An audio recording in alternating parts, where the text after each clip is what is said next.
Hello friends, welcome back to the channel. आज भी हम एक बहुत इम्पॉर्टेंट टॉपिक के साथ आए हैं। इसमें काफ़ी सारे नोटिसेस आते हैं, रेगुलर बेसिस पे आते हैं। डिपार्टमेंट इसमें बहुत गलतियां करता है। तो अगर आपके पास ऐसा कोई नोटिस आया है जो कि एक नॉन एग्जिस्टिंग एंटिटी पर आया है, नॉन एग्जिस्टिंग मतलब या तो वो सीज़ हो गई है, वो अभी उस नाम से चलती नहीं है, वो बंद हो गई है, या कोई डिसीज्ड एसएससी है जिसके नाम पे वो आया है। तो अगर नॉन एग्जिस्टिंग एसएससी है तो उस वाले केस में इनकम टैक्स डिपार्टमेंट हमेशा एक प्ली लेता है कि वो क्योरेबल प्रोसीजरल डिफेक्ट है, और हम प्ली लेते हैं कि वो एक फंडामेंटल लीगल फ्लॉ है। इस दोनों की ये जो टग ऑफ वॉर चलता है, इसमें कौन सी वाली थिन डिवाइडिंग लाइन है जिसकी वजह से आप अपने केस को नेक्स्ट लेवल पे या विनिंग पोजीशन पे लेके जा सकते हो, उसके बारे में हम इस वीडियो में बात करेंगे। तो आपको मेरे साथ एंड तक रहना है, बिकॉज आज हम इसे एक रीसेंट केस लॉ के माध्यम से समझेंगे जो कि वेदांता लिमिटेड का है। इसमें इन्होंने एक बहुत ही वैलिड क्वेश्चन पूछा गया है जिसका आंसर मिला है हमें। Can dissolve entities B assessed for taxes? जैसे कि आपकी कोई प्रोप्राइटरशिप कंसर्न थी जिसे आपने पार्टनरशिप में कन्वर्ट कर दिया, या पार्टनरशिप कंसर्न थी जिसे आपने एलएलपी में या कंपनी में कन्वर्ट कर दिया। That means the earlier entity no more exists. This raises key questions about legality and compliance. Yes, we are going to talk about this in this video. So the objective will be to understand the implication and distinguish the minor lapses अलग होता है, and जो legality है वो अलग होती है। तो हम उसके बारे में बात करेंगे। So this is a Delhi high court ruling, assessment on non existent entities invalid उन्होंने इसमें दिया हुआ है। तो हम देख लेते हैं कि उन्होंने इस चीज़ में क्या क्या बेसिक फैक्ट्स डिस्कस किए हैं। The facts are, Vedanta limited emerge from an amalgamation. Yes, amalgamation हुआ था जिसकी वजह से वेदांता लिमिटेड बनी, dissolving the original entity. Tax authorities ने असेसमेंट ऑर्डर पास किया डिजॉल्व एंटाइटी के नाम पर, जबकि वेदांता लिमिटेड जब बनी थी तो उन्होंने सारा का सारा प्रोसेस अपना पूरा किया था, और जो डिज़ोल्व एंटिटी, ओरिजिनल एंटिटी जो डिज़ोल्व हो गई थी, उन्होंने भी अपना कंप्लायंस कर दिया था informing the income tax department that the entity has been dissolve. उसके बाद भी इनकम टैक्स डिपार्टमेंट ने उनको जो भी उनका असेसमेंट किया वो पुरानी डिज़ोल्व एंटिटी पे किया, which did not exist when the notice or the orders were sent. So Vedanta Limited in this case challenged the orders validity on the legal grounds. Definitely, मैं हर बार कहती हूँ जब भी आप ग्राउंड्स ऑफ अपील बनाते हो तो आपको असेसमेंट ऑर्डर में एक चीज़ बहुत ध्यान से देखनी है कि whether there is any legal ground which can be challenged. If the legal ground can be challenged, then definitely that has to be your first and the most important ground which needs to be harped upon. अगर ऐसे ही कोई notice आ जाए disease SSC के नाम पे और बाद में आप उसको रिसीव कर रहे हो सेम एड्रेस पे, एंड बिकॉज आपको पता है डिसीज एसएससी नहीं है, या आप ही प्रोप्राइटर थे पहले, आप पार्टनरशिप में कन्वर्ट हो गए एंड आप उसके रिप्लाई दिए जा रहे हो without taking this legal ground, तो आप केस नहीं जीत पाओगे, क्योंकि लीगैलिटी यहाँ पे इतनी इंपॉर्टेंट है कि प्रोसीजरल एस्पेक्ट का ये फ्लॉ है या लीगल फ्लॉ है। अगर प्रोसीजरल एस्पेक्ट का फ्लॉ है then that can be rectified under section 292B, जो अलाव करता है प्रोसीजरल एरर्स को, अलाव करता है। बट अगर वो लीगल फ्लॉ है तो लीगल फ्लॉ तो किसी कीमत पे अलाव नहीं हो सकता। इसीलिए आपका पहला ग्राउंड यही होना चाहिए कि you are taking that legal ground as your first and the most important ground, without prejudice ground बाकी के जो फैक्ट्स हैं उसके बेसिस पे। सो आपको बहुत ध्यान रखना है अपने ग्राउंड्स और अपने फैक्ट्स बनाने पर जब भी आपके पास ऐसा कोई इशू आता है। So section 292B will allow you the procedural errors, but fundamental flaws क्या वो अलाव करता है? तो दिल्ली हाई कोर्ट ने कहा बिल्कुल भी ये नहीं चलेगा। इनकम टैक्स डिपार्टमेंट ने एक केस लॉ हाईलाइट किया था स्काईलाइट डिसीजन का, जिसकी वजह से वो कहते थे कि ये माइनर एरर है और इसीलिए आपको इनवैलिडेट नहीं करना चाहिए एंटायर प्रोसीडिंग्स, यानी assessment order can not be held to be invalid.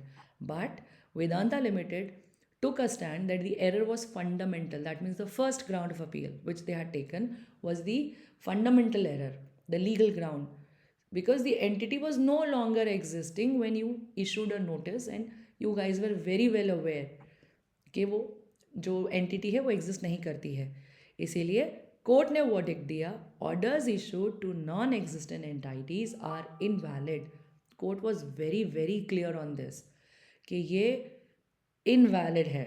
आप सोचिए, if this case has travel to the high court, that means even at the ITAT level, they considered that error to be a legal, just a procedural flaw and a curable one. Section 292B में उसको ITAT ने भी curable करके SSE के against case को rule किया. But they travel to the high court and the high court took a very minor, thin line difference होता है माइनर प्रोसीजरल एस्पेक्ट में और लीगल फ्लॉ में. तो वो कोर्ट ने प्रॉपरली हाईलाइट किया है. So the court said, the honourable court said, the section 292B can not salvage such orders as the error is substantive, not procedural. So बहुत important है कि सब्सटैंटिव क्या है और प्रोसीजरल क्या है, उसको डिफ्रेंशिएट करना, which the judicial body has very well done in this case. So upon amalgamation, assessments must be directed to the surviving entity and not to the deceased entity which does not exist, no more exist. So section 292B की clarity आ गई है, जिसमें curable procedural defect बिल्कुल अलग होते हैं fundamental legal flaw से. इसीलिए टैक्स अथॉरिटीज़ को अपने रिकॉर्ड्स प्रॉपरली अपडेट करनी चाहिए एंड उनको ध्यान रखना चाहिए कि जब भी ऐसा कोई केस आता है, they are very very sure enough that they are issuing notice to which entity. Broader impacts, definitely we're going to look at this. Reinforces procedural accuracy in tax assessments. Procedural accuracy भी बहुत ज़रूरी है. Companies undergoing amalgamations must proactively inform authorities. अगर आपने amalgamation किया है या अगर आप proprietorship से partnership में convert हुए हो या partnership से LLP या company or whatever, अगर आप seize हो गए हो जबकि आप as an income tax pay you were already an existing entity and आपने कन्वर्ट किया है, अपने आप को अपग्रेड किया, डिग्रेड किया, whatever may the scene, आपको प्रॉपर इनकम टैक्स डिपार्टमेंट को कम्युनिकेट करना है एंड ऐसी एक कॉपी आपको अपने पास हमेशा रिकॉर्ड्स में रखनी है. बिकॉज अगर ऐसी एक कॉपी आपके पास रिकॉर्ड्स में होगी देन आप ये केस हमेशा अपने फेवर में, अपने बास्केट में लेके आ सकते हो, इन द फेवरेबल बास्केट.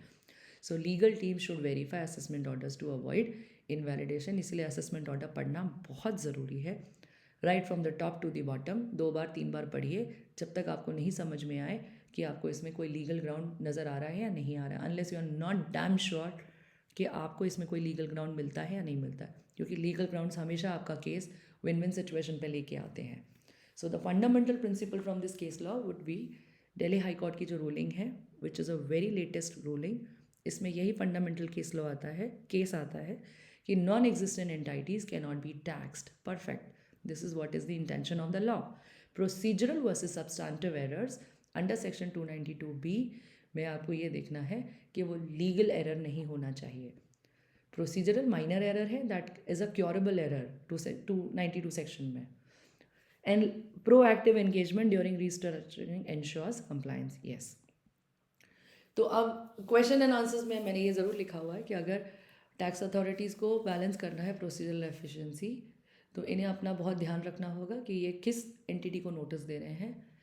इन्हें जो अमेलगमेट हो चुकी है या नई एंटिटी जो बनी है उसको नोटिस करना है, उसको नोटिस सेंड करना है, not to the entity which has deceased. Because deceased entity को आप नोटिस भेजोगे, that is a legal flaw which can not be cured. तो ऐसे काफ़ी सारे मैंने भी असेसमेंट्स किए हैं जिसमें हमने ग्राउंड्स ऑफ अपील और स्टेटमेंट ऑफ फैक्ट्स बनाए हुए हैं.